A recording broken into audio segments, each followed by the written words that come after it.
अब बात आती है कि साइटिका जब इतना पेनफुल है, इतना तकलीफुल है, तो इसे किस तरह से ठीक किया जा सकता है। So exercise also a very good part of this.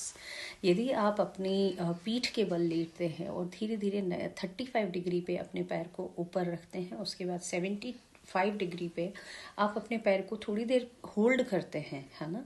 इस तरह से आप एक्सरसाइज करते हैं तो ये आपको बहुत फ़ायदेमंद होता है। साथ साथ आपको ये पीठ दर्द में भी जो है वो मदद देता है। ऐसे कई सारे साइटिका ठीक करने के ऐसे निदान हैं जिसमें आसन है और कुछ प्राणायाम्स भी यदि आप करेंगे तो उसका बहुत सारा बेस्ट बेनिफिट आपको मिलेगा। मेडिकेशंस तो आपको करना ही है, उसके साथ साथ विशेष रूप से ये ध्यान रखना है कि इस तरह के आसन एक्सरसाइज यदि आप करते हैं तो वो बहुत जल्दी रिकवर करने में आपको मदद करेंगे।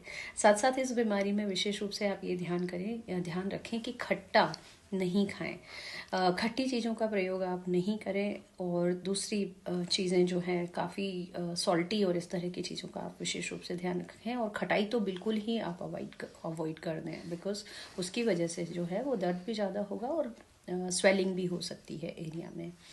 अब कई बार ये होता है कि आपका चिकित्सीय इतिहास के बारे में हम लोग आपसे बात करते हैं, और शारीरिक परीक्षण भी इसमें जो है कई बार किए जाते हैं। और उसमें शारीरिक परीक्षण की यदि हम बात करें तो चलना फिरना, साइटिका के कारण अक्सर चलने के तरीके में स्पष्ट बदलाव आ जाते हैं। जैसे मैंने पहले भी आपसे कहा, साइटिका का जो है ट्रीटमेंट करते समय इन बदलावों पर भी हम ध्यान देते हैं। पैर सीधा करके उठाने का परीक्षण इसमें किया जाता है।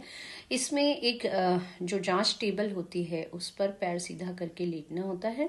धीरे धीरे आपके पैरों को एक एक करके छत की ओर उठाया जाता है और पूछा